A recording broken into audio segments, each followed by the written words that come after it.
Hello friends, तो कैसे हो आप सब। मेरा नाम है प्रिंस पांडे और आप सबका स्वागत करता हूं अपने एक छोटे से प्यारे चैनल P2 एजुकेशन में। तो आज का जो वीडियोस है वो क्लास 9 10 से हट कर, ठीक है। आज इस वीडियो में मैं बेसिक से मैथ पढ़ाना स्टार्ट करूंगा, ठीक है। ये मेरा एक अलग प्लेलिस्ट होगा, इसमें मैं वीडियोस अलग से डालूंगा, ठीक है। ये हमारे क्लास 9 और 10 इस सब के वीडियो से मैच नहीं करेगा। क्लास 10 का जो मेरा महाकाल सीरीज चल रहा है वो कंटिन्यूअसली चलते रहेगा और ये एक अलग मुझे जब जब थोड़ा टाइम मिलेगा तब मैं बनाऊंगा, ठीक है।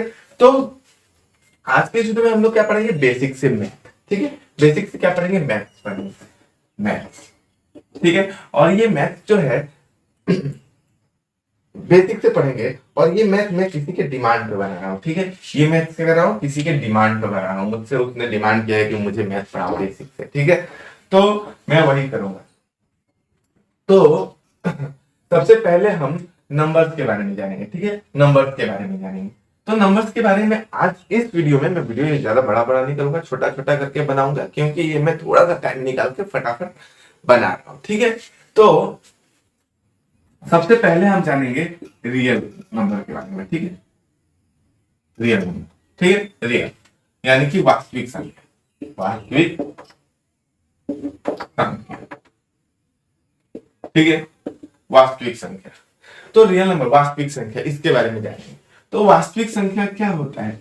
वास्तविक संख्या वो नंबर्स होते हैं जो कि हम आमतौर पर गिनती के लिए इस्तेमाल करते हैं, जैसे कि 1 2 0। और वास्तविक संख्या भिन्न में भी होता है, रूट में भी होता है। बस बात इतना होना चाहिए कि इसके आगे हमारा ये रूट वाला जो चिन्ह है वो नेगेटिव नहीं होना चाहिए, ठीक है। रूट वाला जो चिन्ह है वो नेगेटिव नहीं होना चाहिए। नेगेटिव नहीं है यानी कि वो वास्तविक संख्या है, 2/2 नहीं हो सकता, 2/3 मान लेते हैं, ठीक है। तो रियल नंबर्स वो संख्या होती है जो वास्तविक संख्या वे संख्या जो होती है जो कि हम आमतौर पर गिनती में इस्तेमाल करते हैं, ठीक है। वास्तविक संख्या है। इसके बाद आता है इमेजिनरी। इमेजिनरी, इमेजिनरी, इमेजिनरी मतलब अवास्तविक, अवास्तविक, अवास्तविक। अब अवास्तविक क्या होता है। अवास्तविक वो होते हैं जो कि क्या हो, रूट में हो प्लस नेगेटिव हो, 3/4 -2/7 ऐसे करके, ठीक है। जो कि रूट में हो, वो रूट में हो। और भिन्न में ना हो तभी चलता है, जैसे कि ये 4, ठीक है। -1 ऐसे बहुत सारे, ठीक है।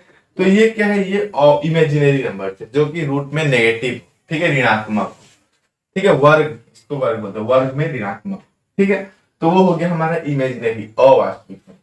वास्तविक संख्याएं जो आमतौर पर हम गणना के लिए इस्तेमाल करते हैं। अवास्तविक संख्याएं जो कि वर्ग में ऋणात्मक होते हैं, ठीक है, वर्ग में ऋणात्मक होते हैं, ठीक है।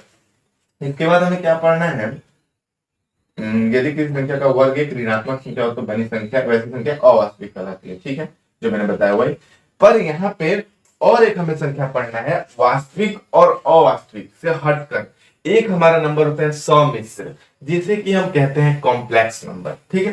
तो मेरा बोर्ड तो बहुत छोटा है, ये हो गया हमारा 1, ये हो गया हमारा 2, ये हम मान लेते हैं 3। ये सब वास्तविक संख्या से रिलेटेड है, ठीक है। वास्तविक संख्याएं जो आमतौर पर गणना के लिए इस्तेमाल किए जाते हैं और साथ ही साथ वर्ग में हो, ठीक है, वो सब चलते हैं, भिन्न में हो वो सब चलते हैं, ठीक है, वो सब वास्तविक संख्या है।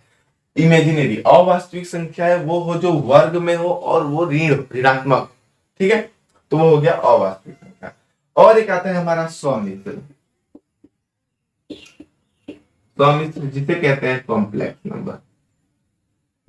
कॉम्प्लेक्स नंबर, ये कॉम्प्लेक्स नंबर क्या होता है, ये हमारा -1 और आयोटा, इसको आयोटा बोलते हैं, इससे डिनोट करते हैं, ठीक है। -1 और आयोटा ये हमारा हो जाता है समिश्र कॉम्प्लेक्स नंबर। तो यहाँ पे मैंने बताया ना, समिश्र यानी कि कॉम्प्लेक्स नंबर। तो यहाँ पे कॉम्प्लेक्स नंबर -1 और आयोटा से बनता है, लेकिन समिश्र ऐसे नहीं होता है। समिश्र यानी कि जो वास्तविक संख्या और अवास्तविक संख्या को मिलाकर बनती है, ठीक है। वास्तविक संख्या और अवास्तविक संख्या को मिलाकर बनती है, वो सौमित्र कहलाती है। जैसे कि सौमित्र, अब यहाँ पे तो जगह नहीं है तो मैं यहाँ पे बताता हूँ। सौमित्र वे संख्या होती है जो वास्तविक और अवास्तविक संख्या को मिलाकर बनती है। जैसे कि 3 हमारा एक वास्तविक संख्या है, पर ये √4 ये अवास्तविक संख्या है। ठीक है, ये अवास्तविक संख्या है। तो ये क्या हो गया हमारा, ये सम्मिश्र हो गया। ठीक है, वास्तविक संख्या और अवास्तविक संख्या को मिलाकर बनाई जाती है, वो हमारा क्या कहलाती है, सम्मिश्र कहलाती है। ठीक है, तो यहाँ पे हम लोगों ने क्या पढ़ लिया, वास्तविक संख्या, अवास्तविक संख्या और सम्मिश्र। ठीक है, वास्तविक संख्या क्या होती है, वास्तविक संख्या वे संख्या जो होती है जो आमतौर पर गणना में इस्तेमाल करते हैं, यानी कि गिनती के रूप में इस्तेमाल करते हैं। साथ ही भिन्न में हो वो भी वास्तविक संख्या है, भिन्न में हो और वर्ग में भी हो वो भी वास्तविक संख्या है। बस बात यहाँ ये है कि यहाँ ऋण नहीं हो, ऋणात्मक चिन्ह नहीं होना चाहिए, धनात्मक होना चाहिए। इमेजिनरी यानी कि अवास्तविक, अवास्तविक यानी कि वर्ग में हो और ऋणात्मक हो, वो सब अवास्तविक। सम्मिश्र, सम्मिश्र यानी कि वो वास्तविक संख्या और अवास्तविक संख्या दोनों को मिलाकर बनता हो, वो हमारा सम्मिश्र कहलाता है। और साथ ही √-1 जो है उसको हम लोग आयोटा, आई से भी डिनोट करते हैं, जिसको कि आयोटा कहते हैं। ये हमारा क्या होता है, सम्मिश्र कॉम्प्लेक्स नंबर होता है, वास्तविक संख्या और अवास्तविक संख्या को मिलाकर बनता है। ठीक है, तो ये हो गया हमारा रियल नंबर, इमेजिनरी नंबर और सम्मिश्र। तो यहाँ पे मैंने तीनों का डेफिनेशन दे दिया। इसके बाद इसे मिटाता हूं, उसके बाद हम अब आगे बढ़ते हैं। अब देखिए, हम वास्तविक संख्या और अवास्तविक संख्या को एक लाइन के थ्रू रिप्रेजेंट कर सकते हैं। ठीक है, एक लाइन के थ्रू हम लोग दिखा सकते हैं, दर्शा सकते हैं, जिसको हम लोग क्या कहते हैं, संख्या रेखा, संख्या रेखा या और नंबर लाइन, इंग्लिश में बात करें तो और नंबर लाइन। ठीक है, ये हम कहते हैं इस लाइन को। ठीक है, इस लाइन के थ्रू हम क्या कर सकते हैं, हम रियल नंबर और इमेजिनरी नंबर, सॉरी वास्तविक संख्या को, रियल नंबर को दर्शा सकते हैं। ठीक है, मतलब रिप्रेजेंट कर सकते हैं। देखिए हमारा मिडिल में, सबसे मिडिल में हमारा होता है 0। ठीक है, 0 के लेफ्ट साइड यानी कि दाईं ओर, ठीक है, सॉरी 0 के राइट साइड यानी कि दाईं ओर हमारा पॉजिटिव नंबर्स होते हैं, पॉजिटिव नंबर्स होते हैं, पॉजिटिव नंबर्स होते हैं। ठीक है, और 0 की बाईं ओर यानी कि लेफ्ट साइड हमारा नेगेटिव नंबर होता है, ऋणात्मक। इनके आगे ऋणात्मक ऋण का चिन्ह होता है। ठीक है, इसे हम ऋणात्मक संख्या कहते हैं, इसे हम धनात्मक संख्या कहते हैं। ठीक है, इसे हम ऋणात्मक संख्या कहते हैं, इसे हम धनात्मक संख्या कहते हैं। ऐसे हम नंबर लाइन रिप्रेजेंट करते हैं। ठीक है, तो यहाँ पे देखिए, मान लीजिए हमें यहाँ 4 -3 दे दिया, तो ये 4 - 3 तो हमें समझ रहा है कि 4 में से 3 घटाना है, लेकिन इसको हम ऐसे भी कर सकते हैं, 4 + -3। 4 धनात्मक संख्या है, उसमें हमें जोड़ना है 3 ऋणात्मक संख्या। ठीक है, और इन दोनों का जोड़ कितना मिलता है हमें, 1। 4 धनात्मक संख्या में 3 ऋणात्मक संख्या जोड़ना है, ये भी हम कह सकते हैं। तो इसका हमें क्या मिलता है, 1 मिलता है। ठीक है, इन दोनों का योग क्या मिला, 1 मिला। और ऐसे भी 4 - 3 1। ठीक है, तो बात तो एक ही कह रहे हैं ना, दोनों तरफ बात तो एक ही है। तो ये हो गया हमारा नंबर लाइन। नंबर लाइन के थ्रू हम लोग रिप्रेजेंट कर सकते हैं वास्तविक संख्या को। ठीक है, और एक बात यहाँ पे, ये हमारा जो है, ठीक है, इतना ही बराबर लाइन हम लोग ये ऊपर दे लेंगे। ठीक है, और अब इन दोनों का मान 1 है ना, तो 1² + 1² हम लोग इसका वैल्यू निकाल सकते हैं। ये हमारा पाइथागोरस के अनुसार होगा, पाइथागोरस लॉ हम आगे पढ़ेंगे, पाइथागोरस थ्योरम। तो ये हमारा 1 1 2 हो जाएगा, तो ये 2 होगा, यानी कि h = √2, ये h² है। ये पाइथागोरस थ्योरम है, हम लोग आगे पढ़ेंगे। तो पाइथागोरस थ्योरम के अनुसार हमें हाइट और बेस दिया गया, इसको हम लोग बोलते हैं बेस, इसको बोलते हैं हम हाइट। ठीक है, और ये जो होता है वो हाइपोटेनियस कहलाता है। एक ट्रायंगल में हमारा बेस, हाइट, हाइपोटेनियस होता है। ठीक है, ये कौन सा है, द्विसमबाहु, ना द्विसमबाहु नहीं, मतलब कि इसका तीनों भुजाएं बराबर नहीं होती। ठीक है, तीनों भुजाएं बराबर नहीं होती। ठीक है, ये भी अलग कुछ होगा, ये भी कुछ अलग होगा, ये भी कुछ अलग होगा। ठीक है, इन तीनों का जो लेंथ है बराबर नहीं। ठीक है, इसको हम बोलते हैं बेस, इसको बोलते हैं हाइट, इसको बोलते हैं हाइपोटेनियस। हाइपोटेनियस, तो देखिए ये हाइपोटेनियस। तो हमें पाइथागोरस थ्योरम के अनुसार अगर हमें किन्हीं दो का वैल्यू दिया रहेगा, ठीक है, किन्हीं दो का वैल्यू दिया रहेगा, मान लीजिए बेस और हाइट दिया रहेगा, ए और बी दिया रहेगा, तो हम लोग हाइपोटेन्यूज को एच से डिनोट करते हैं, हम लोग एच को फाइंड आउट कर सकते हैं। इसका एक फॉर्मूला होता है क्या मैं भूल गया ना, हाइपोटेनियस, ठीक है, हाइपोटेनियस हम लोग निकाल सकते हैं, ठीक है। हाइपोटेनियस कैसे निकाल सकते हैं हम लोग? हाइपोटेनियस ये हमारा फॉर्मूला है H square equal to A square plus B square, ये हमारा एक फॉर्मूला है हाइपोटेनियस निकालने का। अगर हमारा कभी ये हाइपोटेनियस दिया हुआ है और ए दिया है, बी नहीं दिया हुआ है, तो हम लोग बी भी ऐसे निकाल सकते हैं। कैसे निकाल सकते हैं? B square equal to H square minus A square, ऐसे। तो हमारा मेन फॉर्मूला हमारा ये है, और हमारा ये मेन फॉर्मूला याद रहेगा तो हम कभी भी इन तीनों में से किसी एक का वैल्यू नहीं दिया रहेगा तो वो हम निकाल सकते हैं। तो यहाँ पे ये वन हुआ, सेम लाइन यहाँ पे वन खींचे तो ये वन वन एच का वैल्यू अंडर रूट टू आया, ये अंडर रूट टू हुआ ना। तो ये कंपास के थ्रू हम लोग जहाँ इसे गिराएंगे, ये जहाँ गिरेगा वही हमारा अंडर रूट टू का वैल्यू होता है, ठीक है, वही हमारा अंडर रूट टू का वैल्यू होता है। ऐसे हमारा नंबर लाइन पे भी हम लोग नंबर लाइन पे नंबर्स को रिप्रेजेंट कर सकते हैं, ठीक है। तो ये तो हो गया नंबर लाइन, ठीक है। इसके बाद देखिए, इसे मिटाता हूं, उसके बाद में जो हमारा वास्तविक संख्या है उसका हमारा पार्ट्स पढ़ते हैं। तो देखिए अब आगे हम लोग देखते हैं वास्तविक संख्याएं के प्रकार, या वास्तविक संख्या दो तरह के होते हैं, ठीक है। वास्तविक संख्या दो तरह के होते हैं, वास्तविक संख्या कितने तरह के होते हैं? दो तरह के। क्या क्या? एक होता है परिमेय, जिसे बोलते हैं हम लोग रेशनल, परिमेय संख्या रेशनल नंबर। दूसरा होता है अपरिमेय, इरेशनल, ठीक होता है। ये दो हमारा वास्तविक संख्या दो तरह के होते हैं, ठीक है, परिमेय अपरिमेय। तो परिमेय बहुत इजी है, अपरिमेय भी बहुत इजी है, आप लोग जानते होंगे शायद, ठीक है। परिमेय संख्या सबसे पहले देखते हैं, ठीक है। परिमेय संख्या, जिन संख्याओं को हम p बाई क्यू के रूप में लिख सकते हैं और q का मान हमारा जीरो नहीं होना चाहिए, वो संख्या हमारा परिमेय संख्या होती है, ठीक है।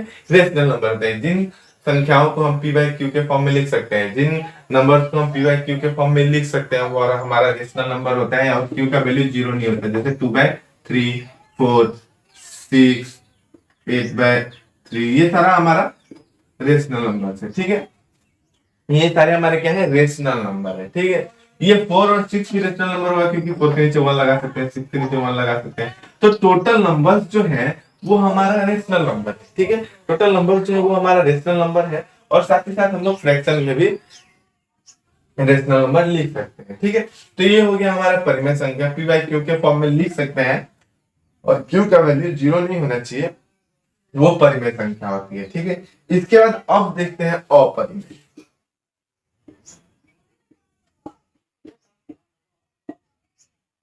अपरिमेय यानी कि इरेशनल।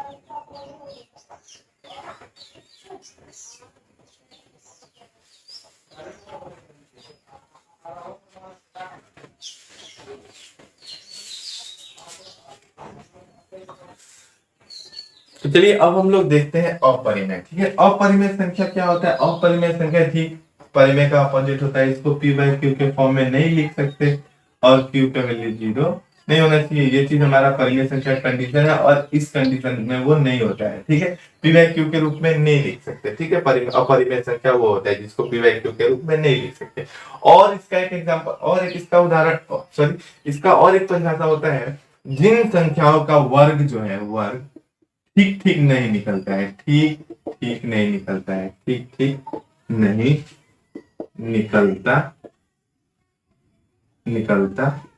है, ठीक ठीक नहीं निकलता है कहने का मतलब कि जैसे √7, √3, √5, ये सारा हमारा अपरिमेय संख्या है, ठीक है। ये सारा क्या है, अपरिमेय संख्या है।